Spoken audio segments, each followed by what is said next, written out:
Olha eu aqui mais uma vez, bem-vindos para mais uma aula de matemática. Espero que todos vocês, alunos do sexto ano, mais uma vez estejam todos bem.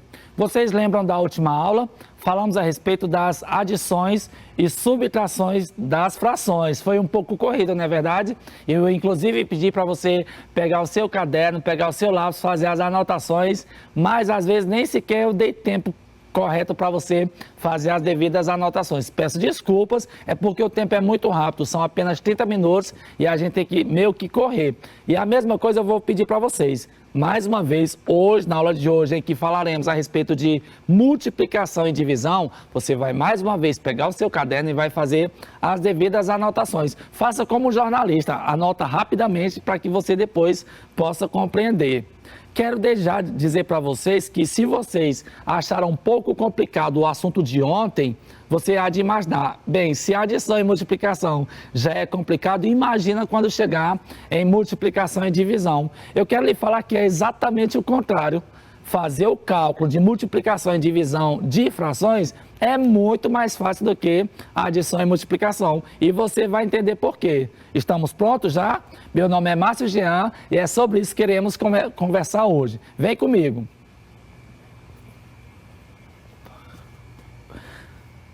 Como eu falei, pegue o seu caderno para que a gente faça as seguintes anotações sobre a estratégia ou estratégias de como calcular a multiplicação e a divisão de frações. Aqui na tela você já tem, a gente vai começar pela multiplicação, tá certo? E explicar para vocês como é que funciona a estratégia de multiplicação, que no geral é a mais fácil de todas. Entre as 4 operações, a mais fácil de fazer o cálculo é a da multiplicação. Vamos observar como é que funciona. Primeiro exemplo que está aqui na tela de vocês, aqui tem 3/5 multiplicado por 1/2. 3/5 multiplicado por 1/2. Sabe o que é que você tem que fazer? Sabe que estratégia você tem que utilizar? Não precisa multiplicar o de cima pelo de baixo, não precisa calcular o MMC, não precisa ver se é múltiplo, não precisa ver se é primo. Sabe o que é que você tem que fazer unicamente?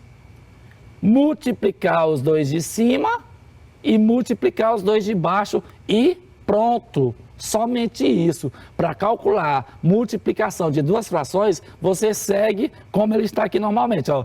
3 vezes 1 é igual a 3, que é o resultado de cima, e 5 vezes 2, que é igual a 10, que é o resultado de baixo. Esse é o resultado. 3 décimos e pronto. Está calculado. Essa é a forma de calcular multiplicação de frações.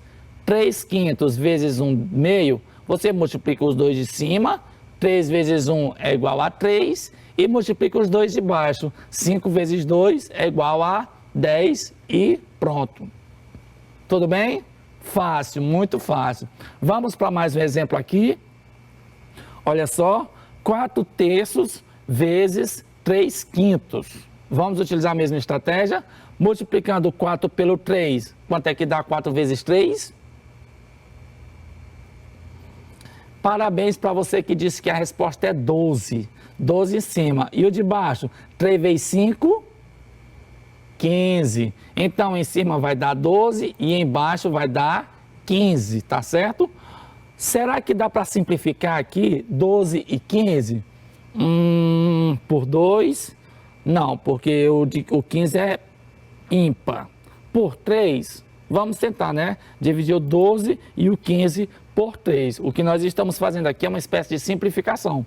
A resposta 12, 15 avos já é uma resposta correta, mas geralmente nas atividades sempre coloca a resposta de forma simplificada, tá certo? De forma simplificada, tá certo? Então vamos simplificar. 12 dividido por 3 dá 4, e 15 dividido por 3 dá...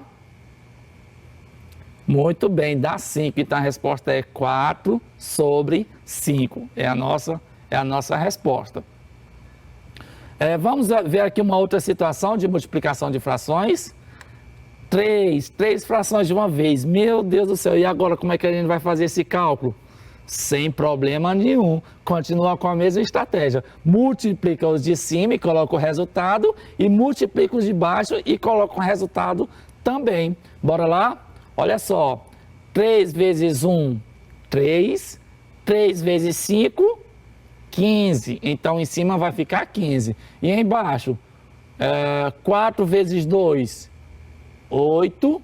8 vezes 2, 16. Então, em cima fica 15 e embaixo fica 16. Ah, professor, então quer dizer que não importa quantas frações tenha, se eu for multiplicar, basta multiplicar tudo normalmente? Sim, tudo normalmente. Aqui você multiplicou 3 vezes 1 vezes 5, que deu 15, e multiplicou 4 vezes 2 vezes 2, que deu 16. Vamos observar se precisa simplificar. Por 2, não. Por 3, não. Por 4, não. Por 5, não. Não dá para simplificar. Aqui, no caso, já é a resposta simplificada. A fração irredutível. Último exemplo a respeito de multiplicação de frações. Professor, está faltando o denominador aqui desse aqui, ó. Temos 3/5 vezes 8. Sabe como que é que isso aqui está aparecendo? Lembra daquela aula que tivemos falando a respeito de fração de quantidades? Tipo aqui, ó, 3/8 de 8 laranjas, 3/5 de 8 reais, a fração de uma quantidade. Naquela aula a gente explicou para vocês uma estratégia mais contextualizada para resolver essa questão. Mas trazendo para a operação limpa e seca, sabe como é que você pode fazer? A mesma estratégia que a gente fez, multiplica o de cima e multiplica o de baixo. Como o de baixo não tem, a grosso modo, você então só basta repetir o 5. Ou se você quiser interpretar, faça de conta que aqui embaixo tem o número 1, aí você multiplica 5 vezes 1, que dá o próprio 5. Então, como é que fica a resposta desse cálculo aqui? 3 vezes 8 dá 24, e o 5, como não tem ninguém para multiplicar aqui, você repete ele. Vai ficar 24 sobre 5. Repetindo, 3 vezes 8, 24. O 5, como está ele sozinho, não tem outro aqui para multiplicar, você coloca o 5. Ou você deve entender que aqui embaixo do 8 tem o número 1, já que todo número pode ser colocado em forma de fração, né? Os números racionais podem ser colocados em forma de fração. E você faria 5 vezes 1, que dá o próprio 5. Como não dá para reduzir, como não dá para simplificar, então essa é a nossa resposta. Deu para ver como é fácil fazer a multiplicação de frações? Multiplica o de cima, coloca o resultado, e multiplica os de baixo e coloca o resultado. E observa se dá para simplificar ou não. Se dá para simplificar ou não. Tudo bem? Um tempinho para você fazer a anotação aí. Se você já começou a fazer a anotação, mais 10 segundinhos para você aí concluir essas informações.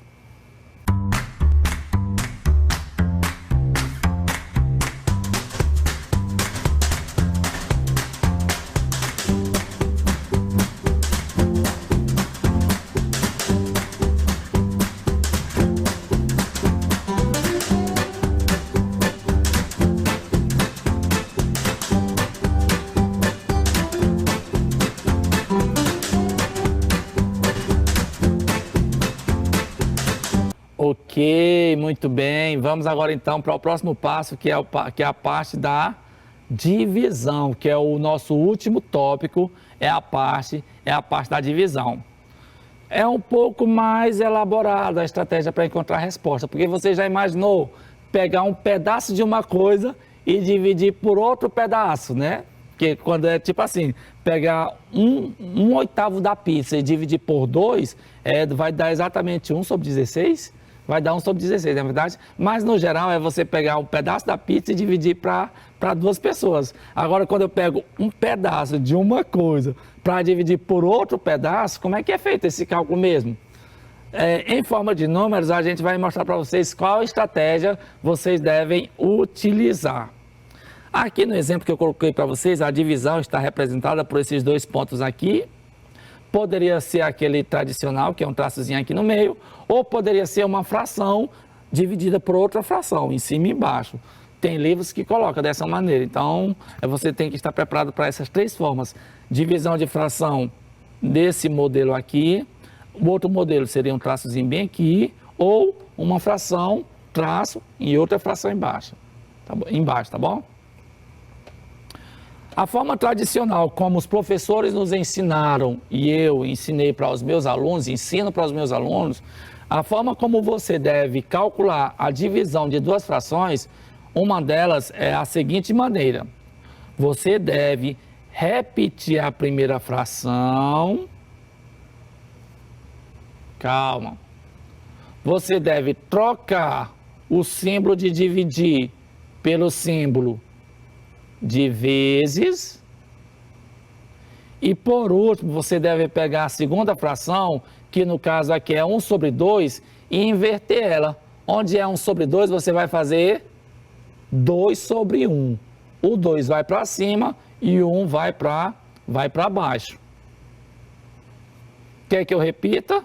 De novo. Em uma divisão, cadê aqui a setazinha? Em uma divisão de duas frações, a forma tradicional que a maioria dos professores utilizam você deve repetir a primeira fração, normalmente, troca o símbolo de divisão pelo símbolo de multiplicação, e o que é que você faz com a segunda fração? Inverte ela. Agora, como é uma multiplicação, a nova situação é uma multiplicação, e a gente acabou de aprender sobre como multiplicar, você deve utilizar a mesma estratégia. Multiplica os de cima e coloca a resposta, multiplica os de baixo e também coloca a resposta. Ficando de que maneira? 3 vezes 2 é igual a 6, e 5 vezes 1 é igual a 5. Então vai ficar 6 sobre 5. Ficará 6 sobre 5. Bacana, né? Basta você aprender esse ritmo e não esquecer dos detalhes, para que assim você, toda vez que vier um cálculo com divisão de frações, você já saber como utilizar essa estratégia. Vamos mais uma vez com outro exemplo. Olha só aqui o seguinte exemplo. Temos 2/7 dividido para 4/5. 2/7 dividido para 4/5. Como é a estratégia? Pega a primeira fração, 2/7. Em vez de dividir, eu multiplico. E pego a segunda fração, que é 4/5, e inverto ela. Onde é 4/5, eu faço 5/4. Eu coloco 5/4.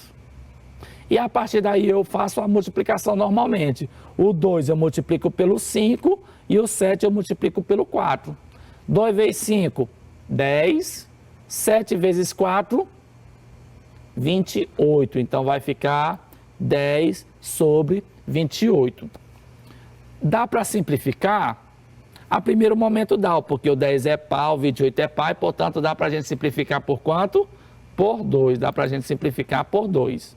Sempre é bom o aluno, no final, dar uma olhadinha para saber se a fração dá para simplificar ou não. 10 dividido por 2 dá quanto? Dá 5. E o 28 dividido por 2 dá... 28 dividido por 2... 14, dá 14. Então, em cima vai ficar 5 e embaixo vai ficar 14. Aqui já não dá mais para simplificar. Pronto, utilizamos a mesma estratégia para calcular divisão de frações, tudo bem? Pegue o seu caderno, 10 segundinhos para você terminar de fazer a sua anotação. Bora lá?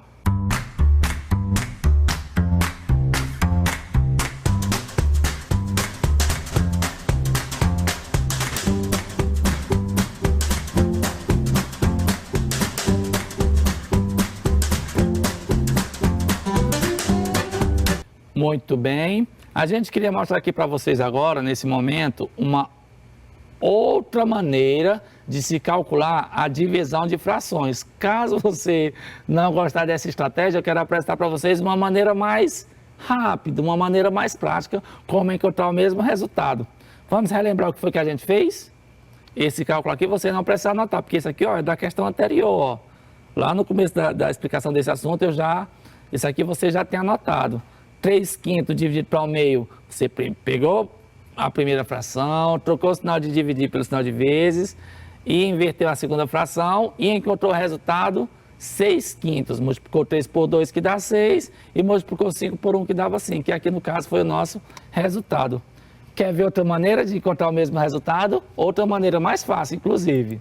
Vou repetir aqui a divisão das duas frações, ó. São os mesmos números, 3 quintos, meio. Eu vou dividir, aliás, eu vou multiplicar o 3 pelo... Eu vou multiplicar o 3 pelo 2, segue a setinha, ó. Começa, o 3 vai pro 2 e do 2 vai lá para cima, ó. Vai lá para cima. 3 vezes 2, coloca o resultado em cima.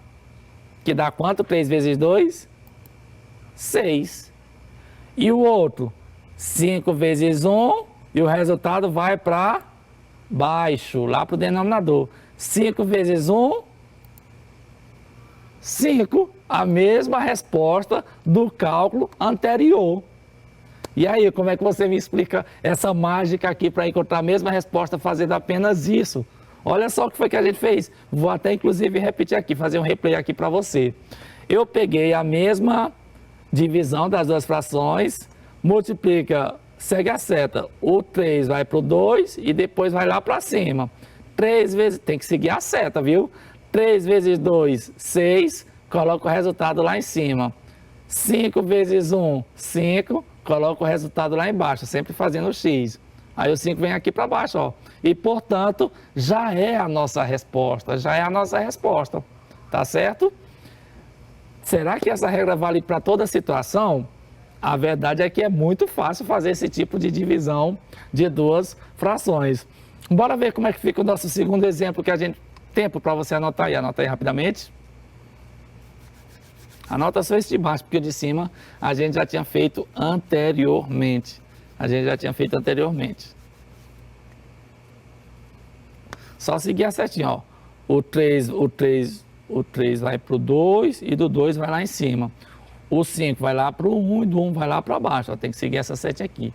3 vezes 2, 6, coloca em cima. 5 vezes 1, 5, coloca embaixo. Ok, bora lá.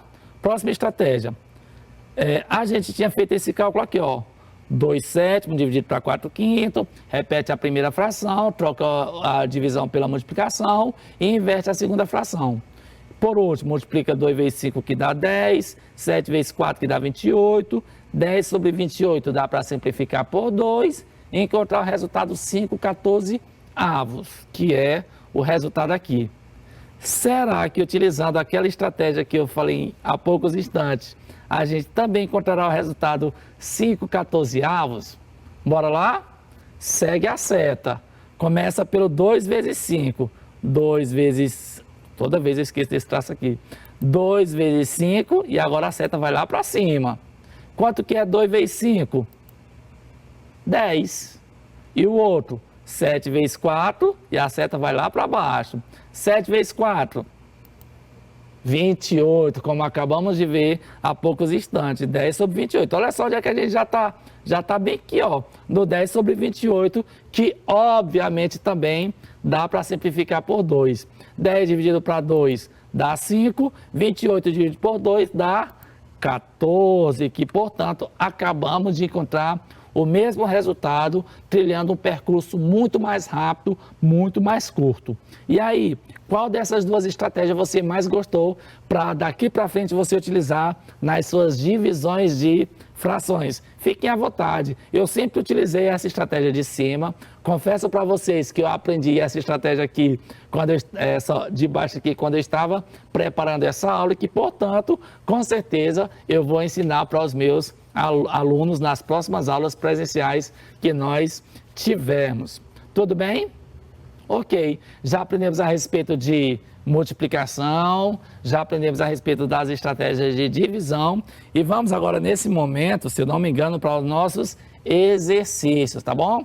Pegue o seu caderno e faça as anotações, tá bom? Faça as anotações. A primeira questão, ele vai pedir para a gente trabalhar com multiplicações. Resolva as multiplicações abaixo. Quem lembra como é que faz uma multiplicação? Aqui na letra A está dizendo assim, ó, 4 quintos vezes 1 terço. Como é uma multiplicação, é o cálculo, como eu já falei, é o cálculo mais fácil de todos, é a multiplicação de frações, em que simplesmente basta você multiplicar os dois de cima e também multiplicar os dois de baixo. Aqui no caso, 4 vezes 1 é 4 e 5 vezes 3 é igual a 15, muito bem. Portanto, a nossa resposta é igual a 4 sobre 15. É igual a 4 sobre 15. Botei aqui a setazinha para dizer que é o 4 multiplicado pelo 1 e o 5 multiplicado pelo 3. Na letra B, é a resposta. Na letra B, ele quer saber quanto que é 2/3 vezes 4/6. 2/3 vezes 4/6. Bora seguir, né? A estratégia. A multiplicação não tem mais de uma estratégia não, porque de tão fácil que ela é. 2 vezes 4 dá 8 e 3 vezes 6 é igual a 18. Desculpa aqui pela antecipação. 2 vezes 4 dá 8 e 3 vezes 6 dá 18. Bem, a primeiro momento que eu estou vendo aqui é que o 8 e o 18 são números pares.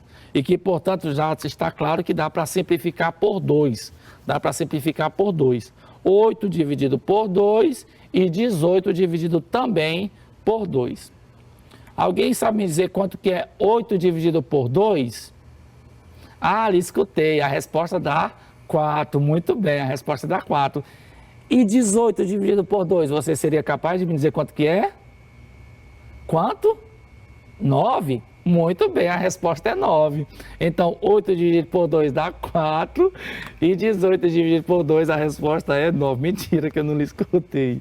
4 sobre 9 aqui no caso é a nossa resposta, Letra C. Chega, a gente toma um susto, né? Quando vê assim 3 frações de uma vez, mas calma. Como eu já falei para vocês, a estratégia da multiplicação, você simplesmente multiplica os de cima e simplesmente multiplica os de baixo. Se fosse 2 frações, a estratégia era a mesma. Se fosse 5 frações, continuaria multiplicando os de cima e depois os de baixo. Vamos aqui multiplicar. 3 vezes 1, 3. 3 vezes 5, 15. E o de baixo, 4 vezes 3, 12. 12 vezes 2, 24. 24, na verdade. Então, o de cima dá 15 e o de baixo dá 24. Dá 24. Aqui darei para simplificar, não é verdade? 15 por 3 e 24 por 3. 15 por 3 daria 5 e o 24 por 3 daria 8. Daria 8. Aqui no caso a gente já encerrou, mas essa aqui daria para simplificar assim. O 15 e 24 dá para simplificar por 3. 15 por 3 dá 5 e 24 por 3 dá 8. Se você quiser acrescentar aí na sua anotação, tá bom? A resposta é 5 sobre 8. E na letra D, a gente pegou aqui uma fração de quantidade, 3 vezes 6 sétimos. 3 vezes 6 sétimos. Multiplica normalmente. O 3 pelo 6, 3 vezes 6. Muito bem, dá 18. E o de baixo a gente simplesmente repete. Então vai ficar 18 sobre 7. Dá para simplificar? Não, não dá. Até porque 7 é o número primo. Então essa é a nossa resposta. Muito bem. 10 segundos para você fazer as suas anotações.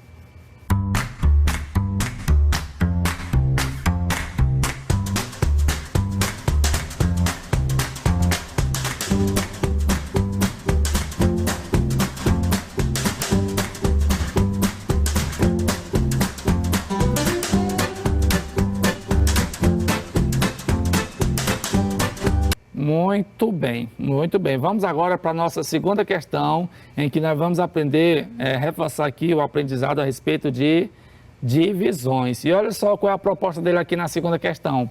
Resolva as divisões abaixo utilizando os 2 métodos ensinados, o método tradicional e aquele método mais rápido. Será que é possível?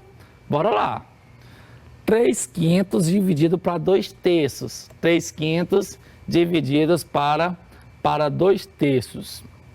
Lembra do primeiro método? O que a gente faz no primeiro método da divisão de frações? Repete a primeira fração, troca a divisão pela multiplicação. E o que é que eu faço com a segunda fração? Só repete ela? Repete, só que de forma o quê? De forma inversa, No caso, o 3 vai para cima e o 2 vai para baixo. O 2 vai para o denominador.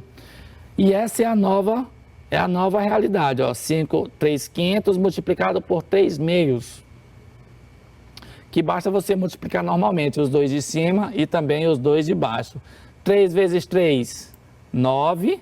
E 5 vezes 2, 10. Está aqui a nossa resposta. 3 vezes 3 é igual a 9. E 5 vezes 2 é igual a 10. Bora ver se dá para simplificar. 9, 10. Por 2, não. Por 3, não.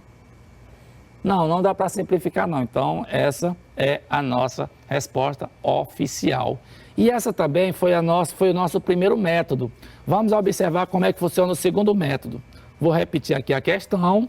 3/5 dividido para 2/3. E como é o método? O método das setas, não é verdade? A gente coloca o traço aqui. Vai começar pelo 3 vezes 3, né? A seta vai para baixo, depois a seta vai para onde?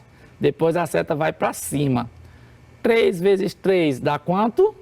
Dá 9, já é a resposta. Eu já estou vendo aqui que já vai dar muito parecido com o primeiro método. E por último, o 5 vai multiplicar pelo 2, fazendo esse cruz credo aqui, esse x na verdade, e depois o resultado vai lá para baixo. 5 vezes 2 é igual a quanto? É igual, no caso, a 10. Olha só, a mesma resposta, 9/10 e 9/10. Portanto, não sendo possível e nem preciso fazer a simplificação, porque nós já encontramos a solução. Olha só que bacana, pessoal. Esse é o primeiro método e esse é o segundo. Olha só a diferença no tempo que se usa, ou o cálculo que se precisa para utilizar o primeiro método e utilizar também o segundo método. Fique à vontade para você utilizar o método que você achar mais conveniente, mas é muito bom saber que existe pelo menos esses dois caminhos aqui. Vamos para a nossa última letra de hoje, letra B. Utilizando os dois métodos, faça a seguinte divisão. 2/5 dividido para 4/7. 2/5 dividido para 4/7. Primeiro método, repete a primeira fração, troca a divisão pela multiplicação. E o que a gente faz com a última fração? Inverte ela. A gente inverte ela. Opa, invertemos. E agora simplesmente você vai fazer a multiplicação. 2 vezes 7, 14. E 5 vezes 4, já coloquei 20 aqui, ó. 2 vezes 7, 14. E 5 vezes 4 igual a 20. Dá para simplificar? Óbvio, o 14 é par e o 20 é par. De cara a gente já sabe que dá para simplificar por 2. Com certeza o sexto ano C da Fundação Nossa Senhora da Paz, de cara, vai perceber que dá para simplificar por 2. 14 dividido por 2, 7. E 20 dividido por 2, 10. Então a nossa resposta será 7/10. 7/10. Vamos para o último método. Colocar aqui a mesma divisão e utilizar o método das setas, não é verdade? Que é o caminho mais rápido. A gente começa pelo 2 vezes 7, coloca o traço aqui na frente, toda vez eu esqueço. Começa pelo 2 vezes 7 e coloca o resultado lá em cima, não esqueça. Coloca o resultado lá em cima. Quanto que é 2 vezes 7? Muito bem, dá 14. E depois a gente faz o 5 vezes 4, que dá no caso, coloca a seta aqui embaixo, dá no caso 20, dá no caso 20. 14 sobre 20, ó, já estamos aqui no mesmo passo aqui do primeiro método aqui. Que no caso 14 sobre 20 dá para simplificar por 2. 14 dividido por 2 dá 7 e 20 dividido por 2 dá 10. Portanto, a nossa resposta também será 7 sobre 10. Tempo aí para você anotar. Enquanto isso, eu já vou me despedindo de vocês, dizendo que essas foram as nossas operações que aprendemos ontem e hoje. Adição, subtração, multiplicação e divisão. tá bom? Fica com as próximas aulas que vai falar a respeito de problemas no cotidiano em que é aplicado esses cálculos aqui. Muito obrigado pela atenção de vocês e mais uma vez, até a próxima. Tchau, tchau.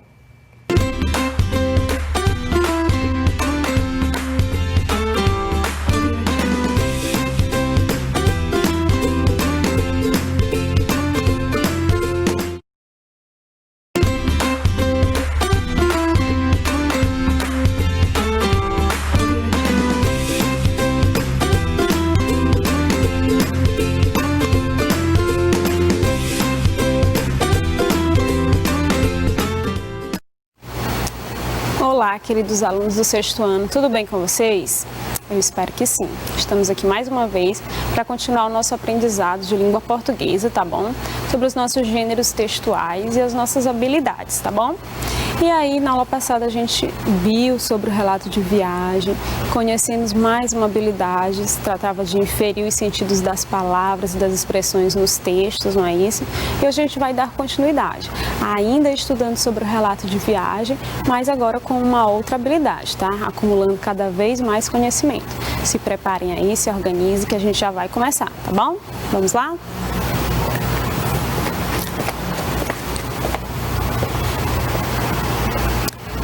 Então, como eu falei para vocês, ainda estamos na aula com a temática do relato de viagem, tá bom? Só que hoje a gente vai trabalhar ela com foco nessa habilidade aqui, que é a habilidade 39, que procura fazer com que vocês, alunos do sexto ano, aprendam a estabelecer relações entre as partes de um texto, identificando repetições ou substituições que contribuem para a continuação de um texto. E essa habilidade aqui é muito importante, não se trata apenas de perceber isso no texto, né? Mas ela é importante também para as produções textuais de vocês. Quando vocês forem contar uma história, escrever um texto, e aí vocês perceberem que há muitas repetições, vocês podem aprender a substituir algumas palavras, algumas expressões, para que o texto não se torne repetitivo, tá bom? Vamos entender um pouquinho mais sobre essa habilidade? Eu trouxe aqui um textinho para vocês, que é para a gente perceber que muitas vezes essas repetições, elas deixam o texto enfraquecido, né? E muitas vezes podem até prejudicar na compreensão do texto. E aí vocês percebem que uma substituição, trocando uma palavra por um sinônimo, usando um pronome para retomar, para fazer uma referência, é bem melhor, tá? E fica bem mais claro, bem mais explicado do que você repetir a mesma palavra. É como, imagina, quando vocês estão contando uma história ou alguém está contando uma história para vocês. E aí, acho que todo mundo conhece aquela pessoa que quando vai contar uma história, né? Usa muito as marcas da oralidade, os AIs, não é, da vida. Aí, né, eu costumo brincar com os meus alunos e dizer, olha gente, quando alguém está me contando uma história assim, eu não consigo me concentrar na história, porque eu fico contando os AIs e os né, aí ele chegou, aí ele fez isso, e é tanto aí que você não consegue se concentrar na história. Pronto, é a mesma ideia para cá. Quando vocês estão escrevendo um texto, produzindo um texto, ou até lendo algum texto, que vocês se deparam com muitas repetições, vocês não conseguem nem se concentrar na história, não sabe nem exatamente do que a história trata, tá? Então, muitas vezes, repetições demais prejudicam o texto, tá? E se você for escrever um texto, já vai ficar sabendo que a gente pode fazer umas substituições para o texto ficar bem legal, tá bom? Olha esse trecho aqui, tá? Que eu trouxe para vocês.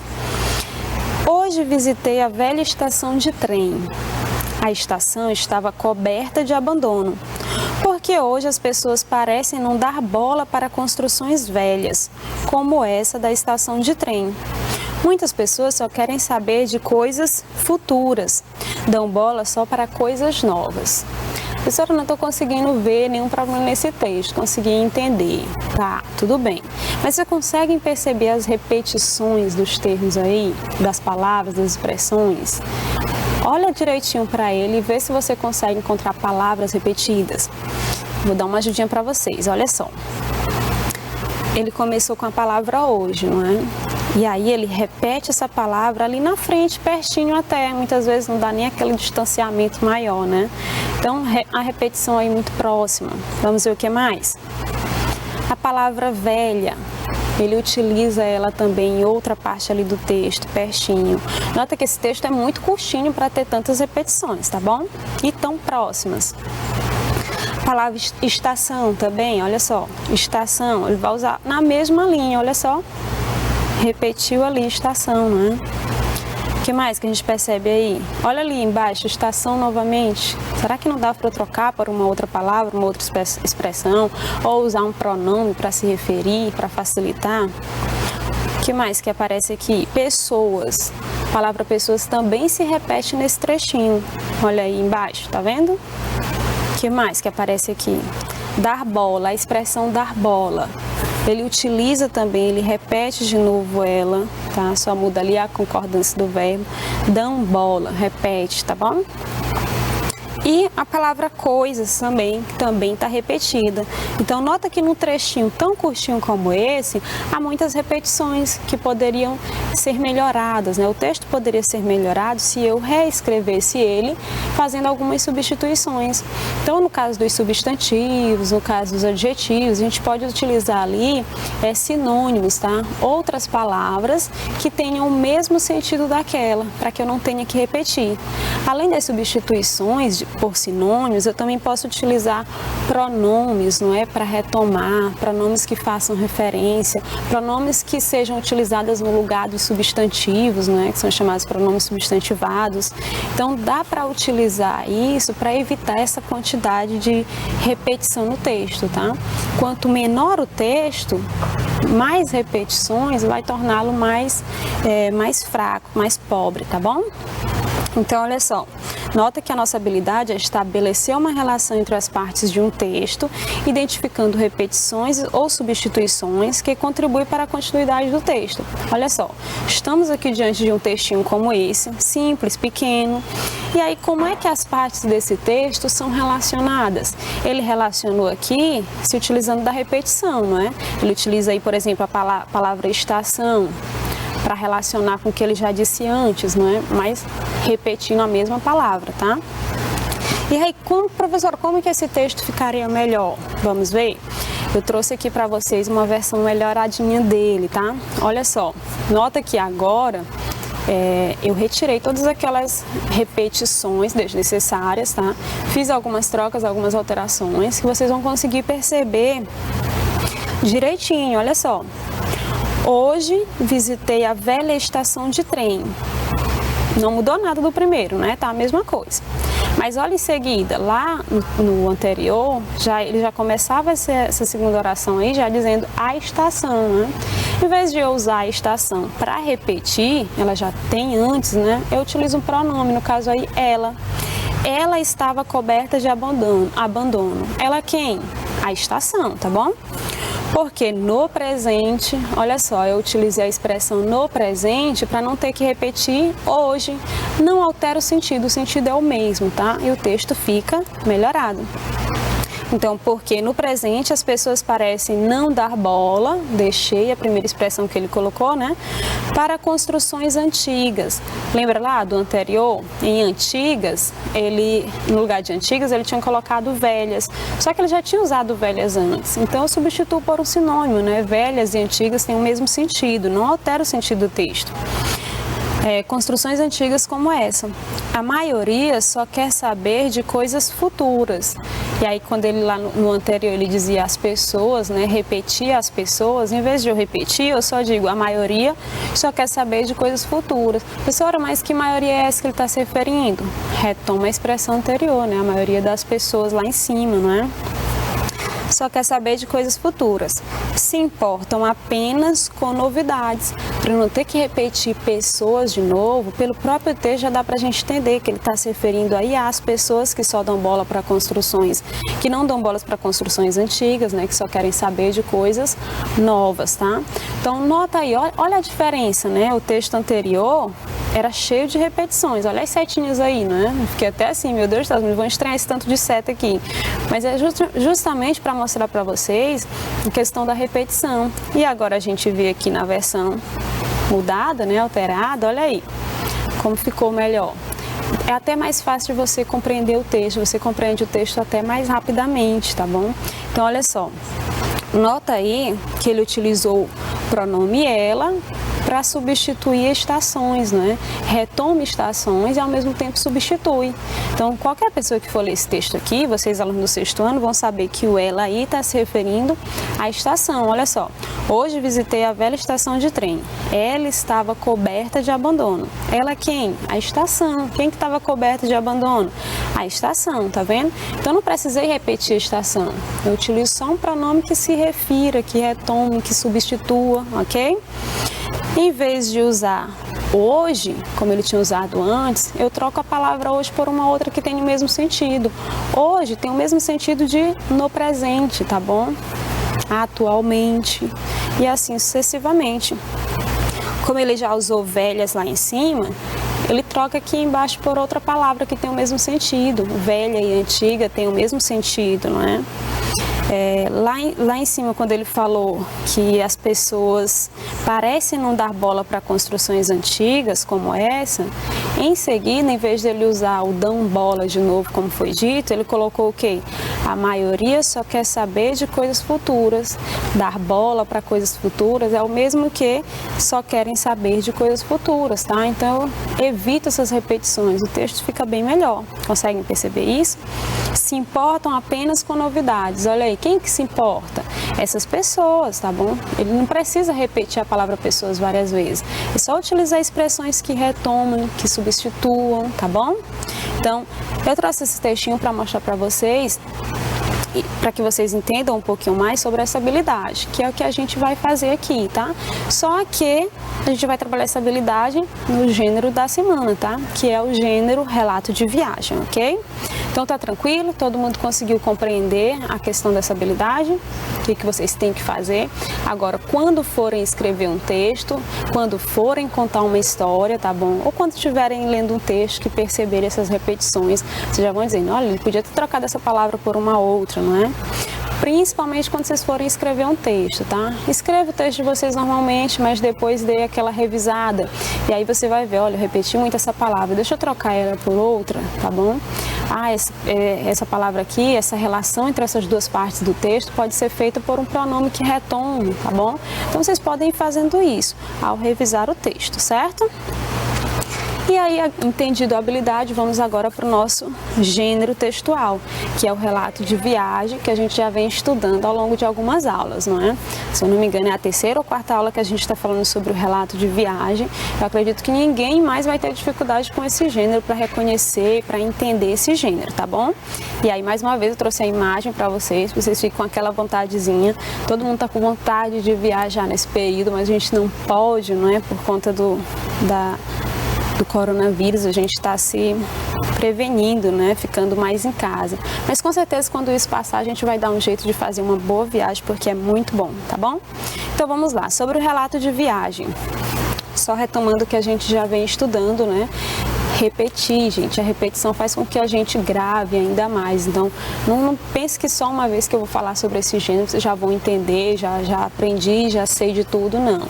Quanto mais você lê sobre o assunto, quanto mais você lê esse gênero textual, mais você aprende, tá bom? Então é por isso que eu vou repetir, vou trazer aqui novamente para vocês uma explicaçãozinha rápida sobre o gênero que nós estamos estudando. O relato de viagem é um texto em que o autor, não é? Quem está escrevendo, quem decide contar-lhe aquela história, vai narrar experiências vivenciadas durante uma história, durante uma viagem, tá? Então, muito cuidado com isso. O que é o relato de viagem? É um texto onde o narrador relata, narra, conta as experiências vivenciadas durante uma viagem que fez, tá bom? Sobre uma viagem que fez. E aí tem as principais intenções, né, do relato de viagem, registrar essas experiências, tá bom? Registrar as impressões, as reflexões que foram feitas, tá bom? Sobre o lugar visitado. E documentar, partilhar os conhecimentos, partilhar as experiências vivenciadas durante essa viagem, tá? É um texto muito bom para fazer isso. Se você, por exemplo, entrar na internet e pesquisar lá relatos de viagens, vocês vão encontrar vários relatos sobre várias viagens incríveis, um melhor do que o outro. O texto é organizado dessa forma, né? A gente vai encontrar descrições dos lugares, obviamente. Se eu vou contar sobre uma viagem que eu fiz, eu tenho que falar para onde foi essa viagem, como que é esse lugar, tá bom? Descrever bem esse lugar. Quanto mais eu descrever o lugar, melhor para quem está lendo, tá bom? No caso do relato de viagem, as indicações do tempo e do espaço, elas são bem precisas, né? Tem que ser bem precisas por conta da pessoa que vai ler. Já vim falando para vocês sobre a importância disso, não é? É muito importante quando as indicações de tempo e espaço são precisas, porque quem vai ler vai ter uma noção melhor ainda. É a mesma coisa das descrições. Quanto mais descrições tiver do lugar, melhor para quem estiver lendo. E o texto é um gênero textual em que a gente vai encontrar fatos ali, tá bom? Impressões, reflexões. O relato de viagem é um texto narrativo que traz ali verdades, né? Porque a pessoa vai contar o que realmente vivenciou, um lugar para onde realmente foi, onde visitou, tá bom? E quanto à linguagem, vocês já sabem bem, relato de viagem é um texto narrado em primeira pessoa, porque eu vou contar a experiência que eu vivenciei durante aquela viagem, tá bom? A linguagem pode ser formal, informal, e aí vocês já viram, eu vou falando para vocês, depende de quem escreve, depende de quem conta, né? E depende também de quem vai ler, tá bom? Os verbos predominantes nos relatos de viagem estão normalmente no presente, tá? Mas a gente encontra alguns também no pretérito, no passado, certo? E aí, para continuar nossa aulinha, eu trouxe aqui um texto, na verdade, aquele texto da aula passada que a gente já vem trabalhando, tá? Sobre o relato de viagem, a gente vai retomar ele, vai ler e depois a gente vai aplicar a nossa habilidade, tá? Responder uma questão para ver se vocês realmente conseguiram compreender a importância de conhecer e de compreender aquela habilidade que eu acabei de vos explicar, tá bom? Então vamos lá, vamos retomar? Já estão lembrando aí do texto da aula passada, não é? Olha só. Relato de viagem. Turquia, uma viagem que mexe com todos os sentidos. Dessa vez vocês não vão ter dificuldade porque já até conhecem um pouquinho do texto. Viajar para a Turquia é conhecer um país com paisagens belíssimas, regiões bem diferentes entre si, muita história e um povo afável. A cidade que hoje se chama Istambul já foi Constantinopla e antes Bizâncio. Fundada pelos gregos, pertenceu ao Império Romano, foi conquistada pelos otomanos e depois islamizada. Hoje, caminhar pelas ruas, palácios e mercados de Istambul é sentir todas as camadas da civilização que ali coexistem.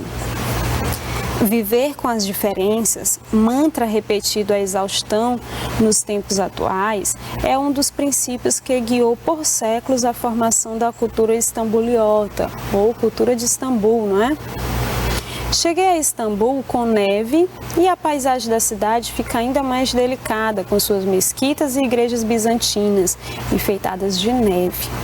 Na véspera da ida para a Capadócia, nevou muito em Goreme, o que fez com que as montanhas e as formações únicas das chaminés de fadas estivessem cobertas de branco. Nas minhas referências ocidentais, as imagens me lembraram da história de João e Maria, dos doces da casinha da bruxa e sua cobertura de açúcar em um tempo fora do tempo. Grandes espaços, ótimos vinhos, casas trogloditas e um ambiente de misticismo nesse berço do cristianismo. Em Efésios, nas ruínas dessa cidade grega e posteriormente o Império Romano, construída por orientação do oráculo e protegida por Artemísia, deusa da fertilidade, voltamos ao passado e descobrimos um dos complexos arquitetônicos mais bem cuidados da antiguidade. A biblioteca de Césios, o teatro romano preservado, os banhos, os mosaicos encantam o viajante que ama a história. Minha viagem à Turquia, presente que me dei para festejar meu aniversário, foi um dos mais lindos e sensíveis momentos que tive. A Turquia é um país complexo, encruzilhada de inúmeras culturas, e essa foi uma iniciação no Oriente Médio. Ela já me chama para uma próxima viagem e novos destinos. A lamparina, encontro num passeio pelas ruas de Istambul, vai trazer meus próximos desejos. E tá aí o texto da Ana Beatriz, tá bom? Sobre a viagem que ela fez a Istambul. E aí eu vou voltar aqui, tá bom? Pra gente retomar. Vocês lembram que na aula passada a gente falou sobre aquela habilidade de inferir uma palavra ou expressão nos textos, não é isso? E aí vocês podem perceber, a gente trabalhou com uma expressão e uma palavra na aula passada. Mas ao ler o texto, a gente se depara com várias outras palavras, com várias outras expressões que vocês podem aplicar já aquela habilidade da aula passada, tá, gente? Procurem aí fazer as inferências, procurem tirar as conclusões de vocês, o que vocês entendem, tá? O que vocês compreendem dessa palavra, por que a autora utilizou essa palavra ou essa expressão. Esse relato está cheio de palavras que vocês podem já ir treinando a habilidade da aula passada, tá bom? E quanto a hoje, antes da gente ir aplicar a habilidade aí que a gente já explicou no início da aula, vamos só rever a questão do relato de viagem, da estruturazinha dele, das características, tá bom? Da definição em si. O que vocês já sabem aí? De tanto eu repetir, eu tenho certeza que vocês já gravaram. Que o relato de viagem é um texto em que o narrador vai narrar ali, vai relatar, vai contar as experiências vivenciadas em uma viagem que fez, tá bom? Isso vocês já sabem bem. Professora, eu já sei, quando eu começo a ler um texto, que eu percebo que o narrador está contando uma experiência vivenciada durante uma viagem, está contando como foi a viagem dele, eu já sei que o gênero é relato de viagem. Ótimo, esse já é o primeiro passo. E aí lembra do que eu já falei para vocês, né? Sobre cada texto ter a sua função, cada texto ter a sua finalidade, cada texto ter o seu objetivo, né? No caso do relato de viagem, a gente já viu aí que o objetivo é contar para as pessoas como foi a viagem, tá? Mas nesse contar para as pessoas como foi a viagem, você acaba conhecendo um pouco sobre o local, conhecendo um pouco sobre as experiências vivenciadas, conhecendo um pouco sobre a cultura, sobre os costumes, e isso é muito importante, tá bom? E aí o que a gente viu também? Que é um texto narrado em primeira pessoa, não é? Porque é quem fez a viagem que vai contar como foi, para onde foi, o que vivenciou lá e quais as impressões deixadas, né?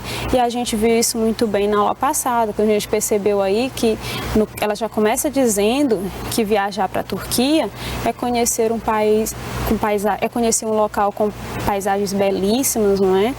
Saber que as regiões ali são diferentes, mas que cada uma traz ali a sua história, conta a sua história, que o povo lá, a gente já viu, é afável, né? Isso a gente já aprendeu na aula passada, que o povo afável aí é um povo amável, não é? Um povo que é educado, que recebe bem, a gente consegue perceber isso pelo que ela vai contando durante o relato de viagem, tá bom? Então, a gente pode perceber aqui nessa leitura e durante essas duas aulas, que a gente já viu a aula passada e a de hoje, não é? Que o relato de viagem, apesar de tratar aí de uma experiência vivenciada, tem muito ainda a se descobrir, tem muito ainda a conhecer e a vivenciar. No caso de você, leitor, né? Então, vocês estão lendo esse texto, o que vocês podem perceber aí? Nota, gente, que já é a segunda vez que a gente lê esse texto. Mas toda vez que a gente lê, a gente encontra uma coisa nova, a gente percebe uma coisa nova, tá bom? A gente aprende algo novo. E aí, na aula passada que a gente lê esse texto, a gente trabalhou sobre a questão da inferência dos sentidos, não é? No caso da aula de hoje, o que a gente vai trabalhar? E aí, deixa eu retomar bem aqui a nossa habilidadezinha, né? Hoje a gente vai procurar encontrar aí nesse relato de viagem, aprender com esse relato de viagem, a estabelecer, a saber como é que são feitas, né? Como é que é feito esse estabelecimento de relações entre as partes de um texto, né? Identificar aí as repetições. Há repetições nesse texto? Acredito que você já esteja dizendo, sim, professora, ela repete muito a palavra Turquia, não é? Istambul, e também sobre as substituições, né? A gente consegue perceber, igual foi feito aqui no textinho, na atividade inicial, a gente consegue perceber as substituições que ela faz para que o texto siga ali o seu ritmo, para que o leitor compreenda direitinho, consiga fazer as ligações, consiga compreender, consiga dar continuidade ao texto, né? A compreensão e leitura do texto. Então, é essa habilidade agora que a gente vai aplicar lá no nosso texto, tá bom? Vamos voltar lá. Então aqui, o que a gente consegue perceber? Aí você vai ler o texto com calma e vai observar que há repetições aí, não é? Principalmente da palavra Turquia, porque é um relato de viagem que ela vai contar como foi a viagem dela nesse lugar. Então essa palavra vai aparecer muito. Mas essa repetição prejudica o texto? Não é? Nota que essas repetições elas não são tão próximas como o que a gente viu no texto anterior. Nota que aqui, ó, no início ela já começa dizendo: viajar para a Turquia é conhecer um país com paisagens belíssimas. Lá no outro período ela diz o seguinte: a cidade que hoje se chama Istambul. Então, em vez dela falar Turquia, né, ou em vez dela utilizar uma outra palavra aí, ela utiliza cidade para retomar, para se referir, tá bom? Já fazendo aí as substituições, ok? E aí, vamos ver, eu trouxe também para vocês aqui uma atividade para que a gente perceba um pouco mais essa habilidade. Olha só, leia o trecho a seguir do relato lido para responder o que se pede. Então, olha só, aplicando a habilidade no nosso texto. A Turquia é um país complexo, encruzilhada de inúmeras culturas, e essa foi uma iniciação no Oriente Médio. Ela já me chama para uma próxima viagem e novos destinos. E aí você está percebendo aí que a palavra ela está destacada, não é? Por que eu utilizei essa palavra? Por que a autora utilizou essa palavra aí? Primeiramente você já diz: ah, professora, ela está evitando a repetição de algum termo. Sim, pode ser isso também, tá? Mas que termo que ela está evitando repetir? Nota que ao utilizar o ela faz uma ligação aí entre as partes do texto, né? Estabelece também uma relação aí entre as partes do texto, evita a repetição, faz uma substituição que contribui para a leitura do texto. Turquia é um país complexo, encruzilhada de inúmeras culturas, e essa foi uma iniciação no Oriente Médio. Ela já me chama para uma próxima viagem e novos destinos. Ela quem? A Turquia, não é? A iniciação no Oriente Médio que se deu por meio dessa viagem à Turquia. Ela fala que essa iniciação ao Oriente Médio se deu por meio da viagem que ela fez à Turquia. E essa primeira viagem, né? Essa iniciação aí que ela considera que viajar para a Turquia foi uma iniciação ao Oriente Médio, ela diz que isso já está chamando ela para uma próxima viagem, né? Para um próximo destino, para novas descobertas, para novas experiências. Então, em vez de ela repetir lá a palavra Turquia, em vez de ela repetir iniciação no Oriente Médio, ela utiliza a palavra ela para retomar, tá? Para fazer essa referência, para fazer a substituição. Isso é muito importante, tá? É isso que eu queria que vocês aprendessem e que a partir de hoje vocês comecem a usar nas produções de vocês. Às vezes o professor pede para você escrever um texto e o que normalmente acontece? O aluno escreve o texto e já entrega logo para o professor, não é isso? Depois dessa aula, vocês não vão fazer mais isso. Antes de entregar para o professor, vocês vão ler, vão observar se há repetições, se dá para fazer substituições, se dá para estabelecer uma relação melhor entre as partes do texto, tá bom? Quero que vocês façam isso a partir de hoje, tá? Então, aqui, acabamos de ler o trecho, vamos ver o que a questão pede. O pronome ela, destacado no trecho em amarelo, a gente acabou de ver, retoma e substitui qual palavra ou qual expressão? E aí, o que vocês colocariam? Vou voltar aqui para vocês perceberem, tá? Deem uma analisada aí. A Turquia é um país complexo, encruzilhada de inúmeras culturas, e essa foi uma iniciação no Oriente Médio. Ela já me chama para uma próxima viagem e novos destinos.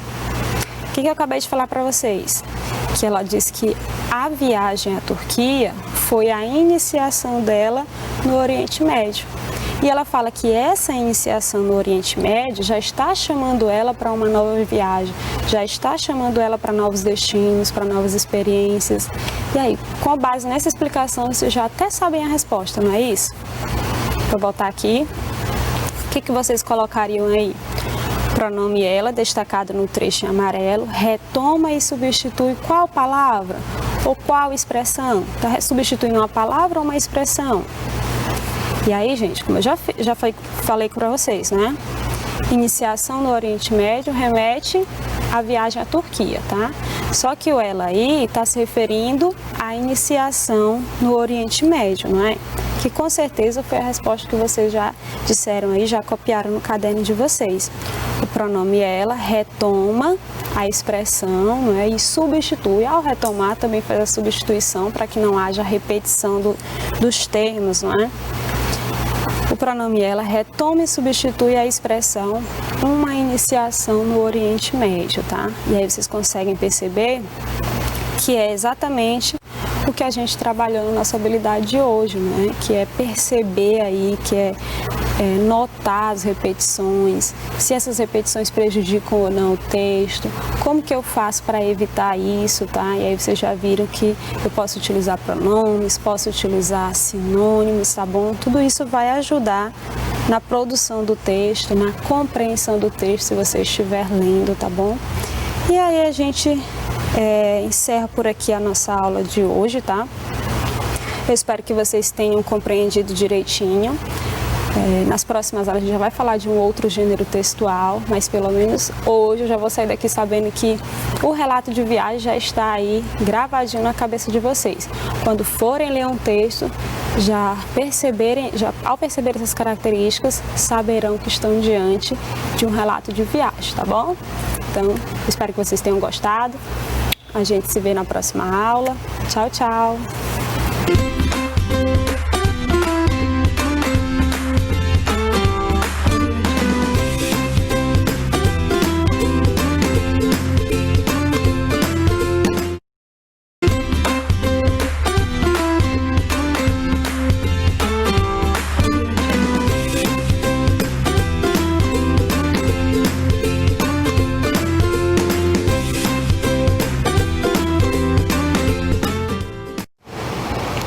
Olá, tudo bem? Para vocês que estão em casa aí acompanhando, meu abraço, que eu sou o Reginaldo, professor de Geografia.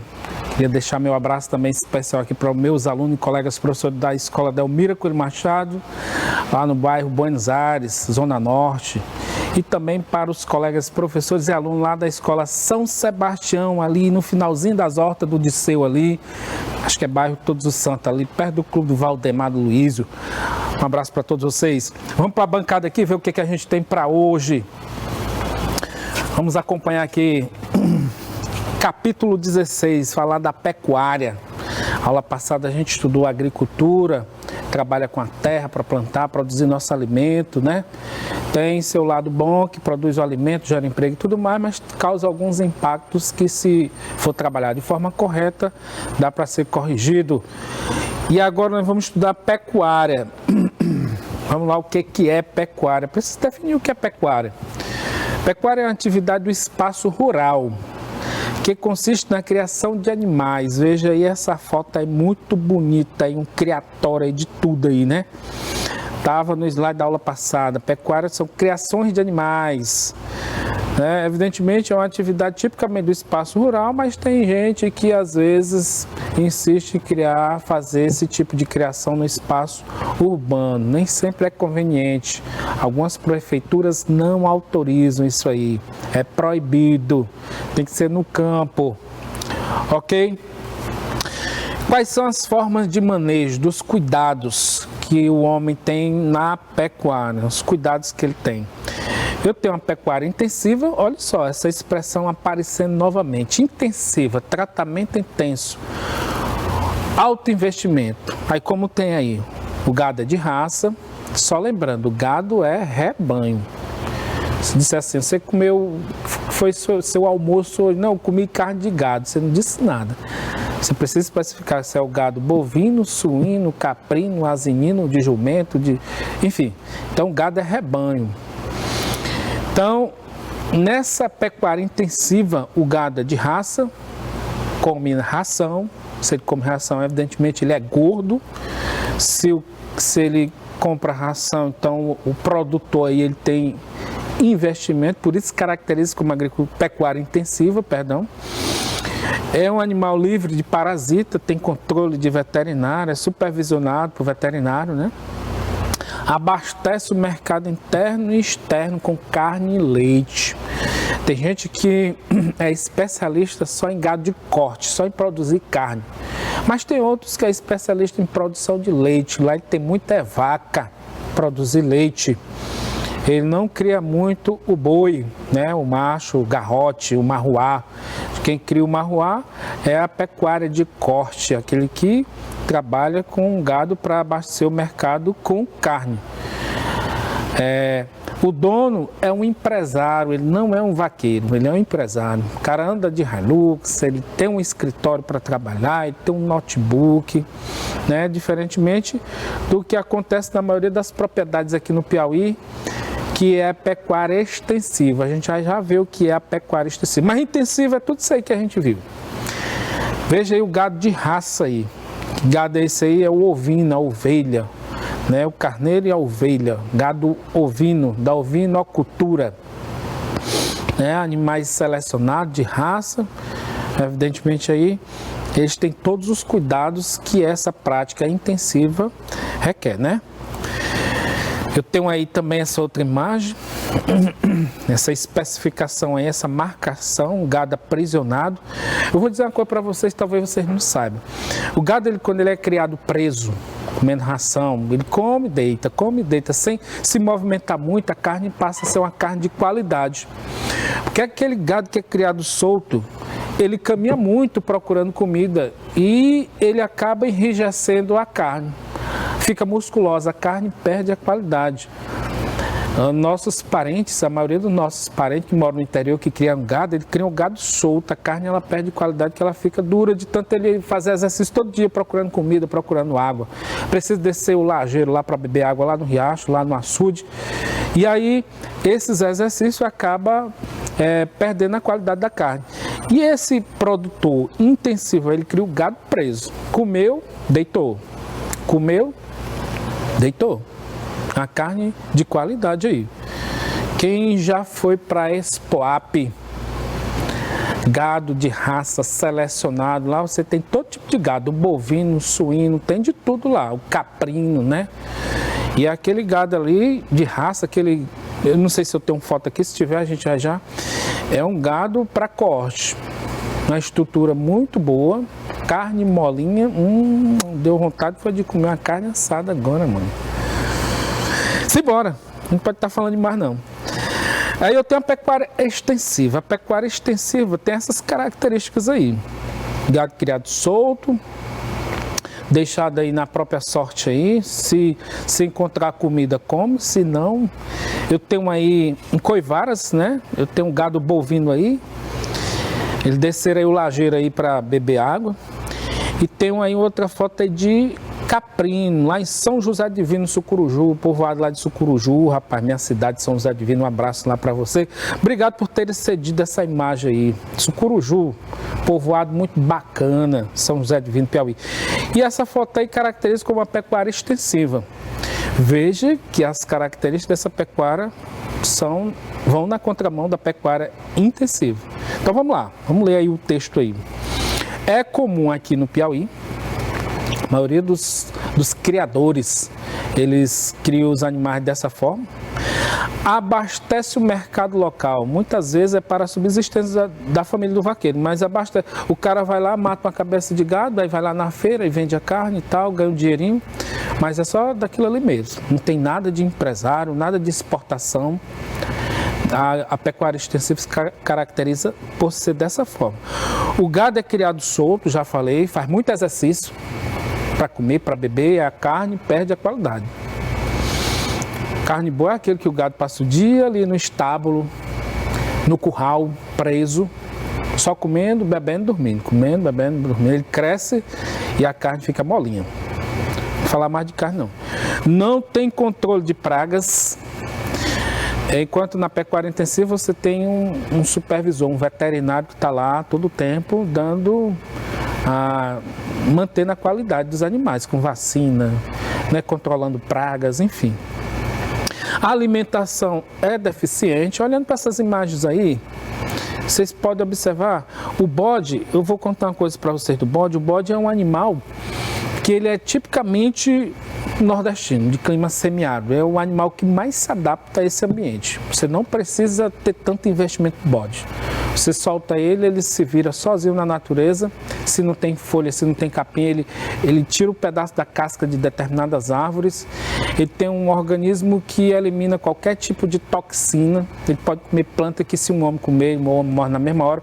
O bode não. O bode ele consegue comer, se eu não me engano, aí, mais de 36 espécies de plantas aí. E não tem problema nenhum. Aí o boi, para nós aqui em ambiente de clima seco, não é muito adequado não, porque é um animal de grande porte, precisa comer muito. E veja bem em coivaras aí, tadinho desses aí, né? Eles estão largados aí na própria sorte aí de encontrar alguma coisa na natureza e nesse período aí de estiagem, a caatinga seca, é difícil. Então é melhor você, fala para os seus parentes aí no interior, que moram no interior, investir no caprino, no gado caprino, no bode. Ele é quase que um camelo do deserto, ele não precisa de muita água, não precisa de muito alimento, ele se vira sozinho. Aí lá no Sucuruju, lá, o pessoal lá pratica muito aí a criação de bode, carne saborosa também, desde quando é feito o manejo correto, né? A carne fica gostosa, quando não é, a carne fica ruim.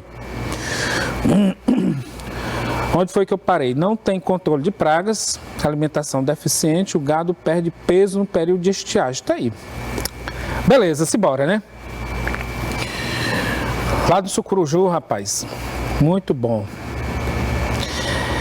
A caprinocultura é uma opção para os... Eu acabei de falar, de ambiente de clima semiárido, né? De ambiente de clima seco. Ele consegue se alimentar sozinho. Dizem que você solta o bode. Isso o pessoal lá do Sucuruju me ensinou. Diz que ele solta o bode sai caminhando. Ele sai só fazendo uma vistoria no que ele vai encontrar quando voltar. Ele chega no final da caminhada, aí ele vem comendo. Ele vem comendo e deixa para comer só quando ele faz a curva lá, quando ele dá meia volta. Interessante, né? E no período de chuva o bode também não se dá bem com muita água, ele gripa, ele morre com facilidade. É por isso que o curral dele lá, o aprisco que a gente chama, ele é suspenso. Já viu, Amanda? O aprisco do bode é suspenso porque ele não pode ter contato com a água da chuva, ele adoece rapidamente. Mas tem que ter esses cuidados, são simples, mas é assim, compensa criar o bode. Tipos de rebanho.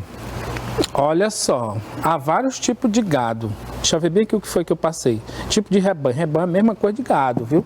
Então se você disser assim, hoje eu comi carne de gado, você não falou nada. Porque olha a quantidade de gado que tem. Tem um gado bovino do boi, a vaca. Tem um gado caprino do bode, da cabra. Tem um gado ovino do carneiro e da ovelha. Dizem que a ovelha, a carne é mais saborosa. Mas isso aí, essa questão de paladar, não está aqui para a gente discutir, não. Tem o gado bufalino do búfalo, suíno do porco, equino do cavalo, asinino do jumento. Jumento é um animal aí que remonta aí o período aí de Jesus Cristo, aí, que ainda hoje tem aí espalhado aí pelo sertão do Nordeste. Lá em São José Divino é 10 conto um jumento. Aí eu tenho aí uma fotografia, quer dizer, eu tenho um mosaico aí de fotografia, que existe vários tipos aí de criações. Eu tenho outras criações aí nesse quadro menor aí, que não é gado, mas são outras criações. Aí você tem a piscicultura, que é o criatório de peixe, carcinicultura, criatório de caranguejo, apicultura de abelha, tem gente que se arrisca, eu acho muito perigoso, mas se a pessoa tomar os cuidados, dá para investir na produção de mel. Mel é um produto medicinal, né? Utilizado aí pela medicina. Muito saboroso. Tem a avicultura, aí criatório de galinha, do frango, do galeto assado. Quem gosta de comer galeto assado, você vai comprar, você pede um frango assado, né? Mas é o galeto. Mesma coisa. Um animal que é estimulado para crescer, em 40 dias ele está no ponto do abate. Não se sabe os efeitos no futuro, né? Mas é isso aí. Você pode perguntar ao professor de ciências, ele pode falar mais sobre a saúde da galinha. E a relação da agricultura e a pecuária? Olha só, os agricultores, eles plantam muito para alimentar o gado, para alimentar os animais. Planta milho, soja. Soja é muito utilizado para fabricação de ração e aí é exportado para todo o planeta. E quem cria animais por aí, compra a soja aqui no Brasil, compra o milho, né? Esse milho aí, evidentemente, ele dessa forma aí não é para o consumo humano, pode até ser. Mas eu acredito aí que quando a máquina passa, ele separa os grãos, é mais para alimentar os animais. Então, a agricultura ela tem essa relação sim. A pecuária depende diretamente da agricultura, é ela que produz o alimento. A agricultura produz o alimento para o animal e para o ser humano também. Certo? Beleza. Eu tenho aqui os principais rebanhos e criadores no Brasil. Eu tenho aí as aves, a quantidade é o quantitativo aí, né? Eu tenho as regiões que produzem aí, a região sul e sudeste. Eu tenho o bovino aí, que é 205 milhões. Eu acredito que é quase um boi para cada brasileiro. Segundo o IBGE, nós estamos aí em mais de 206, 207. Os dados aí vão ser lançados aí pelo IBGE. Já foram, melhor dizendo. E aí é como se fosse um bovino para cada brasileiro. Eu tenho um suíno aí, também eu tenho a quantidade, especialmente em Santa Catarina, Paraná, né? Região sul do Brasil, Minas Gerais. Eu tenho um ovino, criação de carneiro, ovelha. Eu tenho também o Rio Grande do Sul, a Bahia, Piauí também se destaca. Veja só o caprino aí, como eu acabei de falar. Bahia, Pernambuco, Piauí, mas quase toda a região nordeste tem sim criatórios, tem rebanho de cabra e bode. É um animal que eu aconselho você investir, que você se reproduz muito rápido, não precisa de tantos cuidados, não precisa você ter muito dinheiro para criar o bode. A carne é gostosa. Tem o esterco também que você pode utilizar se você plantar alguma coisa, pode vender também o adubo, né? Produzido pelo bode. Enfim, você não tem prejuízo não. Se você investir na criação de gado, bovino, do boi aqui na região nordeste, especialmente no semiárido, onde tem um ambiente mais seco. Aqui em Teresina não é semiárido, aqui é o clima tropical. Mas para as pessoas que moram lá, se investir na criação do gado bovino é um tiro no pé, não é aconselhável. Um animal de grande porte, que precisa de muita água, precisa de muito pasto. E é tudo que a região semiárida não tem pasto, não tem água. Então, aconselho criação de bode cabra. Criação de equinos, principais em Minas Gerais, Bahia, mas tem em todo o Brasil. Agora o búfalo é mais especialmente na região norte, região de clima úmido, Amazonas, né, Amapá, Pará, enfim. Rapaz, aqui eu tenho aqui para vocês, tem um lado bom, mas tem um lado também que traz danos. Evidentemente é necessário, né, às vezes fazer o desmatamento para cultivar o pasto. O que não pode acontecer é de forma descontrolada ou de forma irracional, invadir floresta, invadir espaços com floresta e desmatar de forma desordenada. Aí eu tenho bem esse primeiro mapa, é o chamado Arco do Desmatamento, onde a pecuária tem caminhado muito. Se você pegar essa sequência dos 4 mapas aí, do lado, a pecuária tem caminhado muito rumo à Amazônia, né?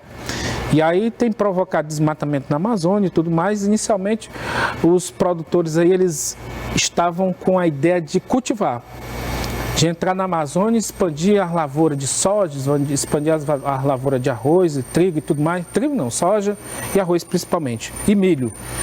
Mas na região da Amazônia, ambiente muito chuvoso não presta para se cultivar. A umidade excessiva estraga o grão, estraga a planta, dá fungo. E aí as pessoas que já desmataram nessa parte chamada de arco de desmatamento estão investindo agora em pasto. Desmatou, agora tem que cultivar pasto. E aí muitas daquelas queimadas que ocorrem na Amazônia, que a TV de vez em quando mostra, muitas daquelas queimadas ocorrem em região de pasto. Ele precisa queimar o pasto velho para brotar o pasto novo. O pasto velho, ele perde o sabor para o gado, ele não é nutritivo. Aí muitas vezes eles fazem as queimadas para limpar, e aí o capim novo brota e o gado vai viver feliz naquele lugar. É uma prática chamada de coivara, queimadas, mas a finalidade é limpar o pasto, viu? Limpar o pasto. Veja bem assim, aquelas imagens que passam na TV, muito do que aparece lá não é área de floresta, é área de pasto, certo? E essa questão da criação de gado no Brasil, se você pegar esse mapa aí da direita, para mim aqui está na direita, para vocês também está na direita. Então, esse mapa aí mostra também a expansão da criação de gado no Brasil. Agora eu não consigo ver aqui a cor, esse azul mais claro aí, esse azul mais claro. Quando os portugueses, no período colonial, eles começaram a explorar o Brasil, primeiro eles retiraram o pau-brasil, encontrado ali no litoral, a gente chama de região de Mata Atlântica, né? Eles exploraram o pau-brasil, depois eles investiram na cana-de-açúcar.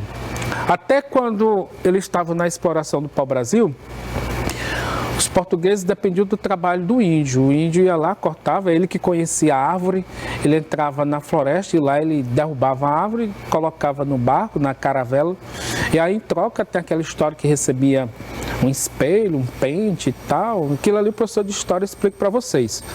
Mas vamos ficar mais na relação aqui do espaço aqui. Então eles exploraram muito o pau-brasil nessa região da Mata Atlântica e depois passaram a cultivar cana-de-açúcar. Aí o gado, ele não deu certo para ser criado junto com as canas, porque o gado destruía a cana, ele destruía lá a plantação. E aí muitos vaqueiros tiveram que procurar outros espaços. E aí eles começaram a adentrar, vieram para o interior do Brasil, e o Piauí começou bem nessa história aí, o nosso Piauí. Dois vaqueiros, Joaquim Jorge Velho e Afonso Mafrens, chegaram lá na região de Oeiras, tinha um riacho lá, batizado de Riacho da Mocha, construíram uma fazenda lá, e aí construíram, onde tinha povoado os padres jesuítas também que estavam aqui no Brasil, eles construíram a igreja, a primeira igreja no Piauí é Nossa Senhora da Vitória, ainda hoje existe lá em Oeiras, Nossa Senhora da Vitória. Tem uma outra igreja lá, que eu não me recordo o nome, também dizem que é uma das mais antigas. Bom, mas aqui eu estou falando da expansão do gado aqui, do cultivo de gado no Brasil. Hoje já se expandiu muito. Anteriormente, no período colonial, era como está representado aí nesse mapa aí da direita. Mas, evidentemente, a região que tem mais vocação é essa mais para o centro-oeste do Brasil. Certo? Simbora! Eu tenho um vídeo aqui, solução para diminuir os impactos da pecuária na natureza. Eu tenho um vídeo aqui, eu vou tentar aqui colocar para vocês. Vamos acompanhar.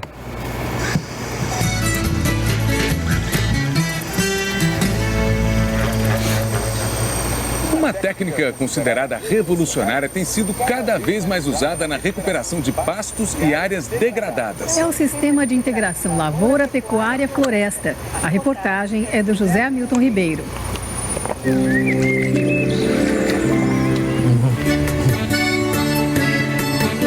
Esta fazenda em Ipameri, no sudeste de Goiás, é referência da Embrapa no sistema de integração lavoura, pecuária, floresta. Trabalhando no esquema que favorece o meio ambiente, ela produz soja, milho, boi e eucalipto com uma situação de custos bastante favorável. 9 anos atrás, porém, só tinha áreas degradadas e trabalhava no vermelho. Hoje é o cenário ideal para a gente ouvir a palavra de ordem desse agrônomo que quer as fazendas brasileiras fazendo 4 safras por ano.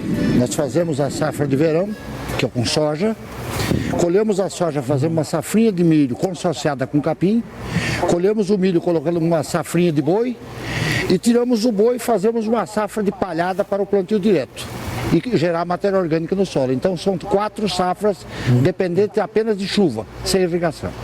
E isso sem falar no eucalipto, que está entrando nesse sistema nos últimos anos e pode render outras safras de madeira. Nós estamos trabalhando... Esse agrônomo paranaense de origem ucraniana é conhecido pela expressão João K. Sobrenome do João Klutikowski é uma palavra difícil de pronunciar. Então os colegas de serviço simplificaram. Ficou João K. E assim ele é conhecido tanto na Embrapa Arroz e Feijão, onde trabalha, quanto nas fazendas que visita. Globo Rural acompanha o trabalho de João K. e sua equipe há mais de 30 anos. Em sucessivas reportagens, vem mostrando desde então os trabalhos de João K. Primeiro começou no consórcio de arroz com capim. Seguiu depois para milho, sorgo, girassol, soja e outras plantas. A base é sempre a mesma: semear junto à lavoura e o capim, fazendo rotação de culturas e plantio direto. Mexer na terra o mínimo possível. Uma tecnologia que está se mostrando revolucionária para climas tropicais e com o carimbo de Made in Brasil.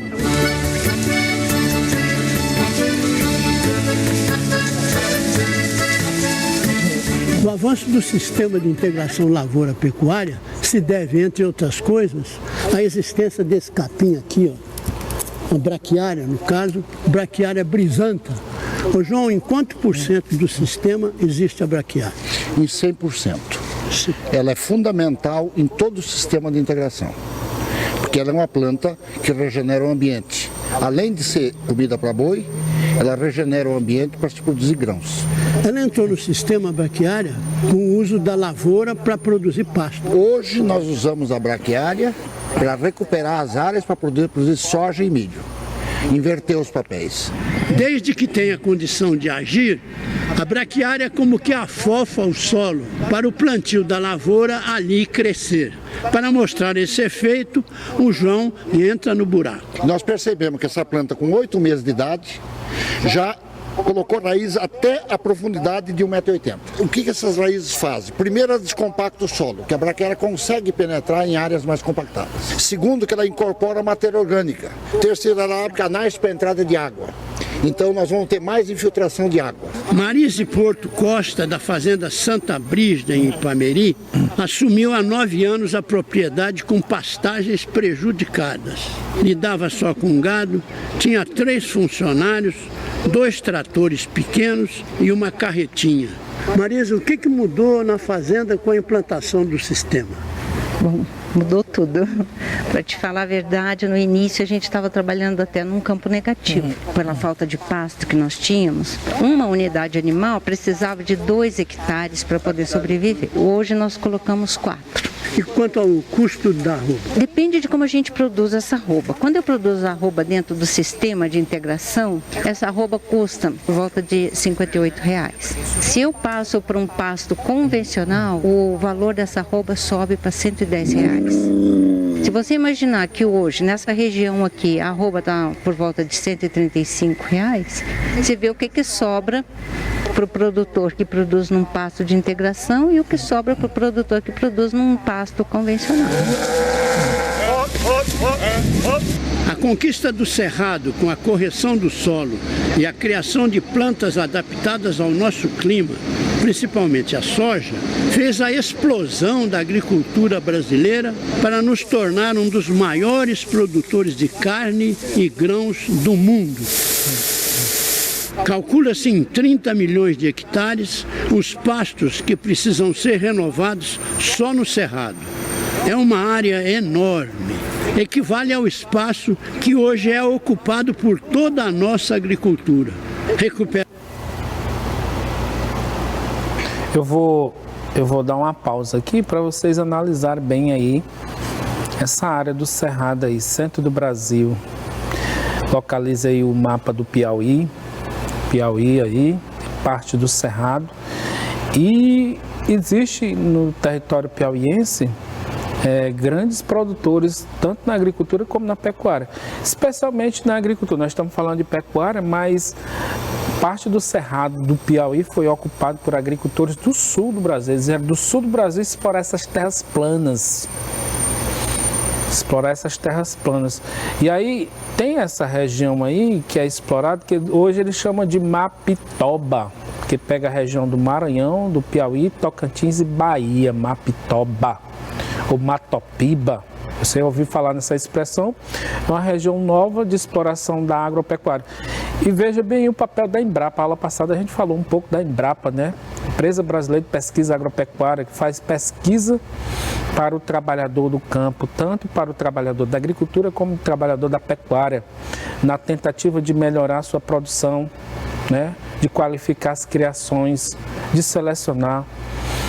Enfim, a Embrapa ela tem um papel muito importante e muito dessas técnicas aí aplicadas tanto na agricultura como na pecuária, especialmente nessa região do Cerrado, são técnicas elaboradas, produzidas e testadas lá na Embrapa Meio Norte.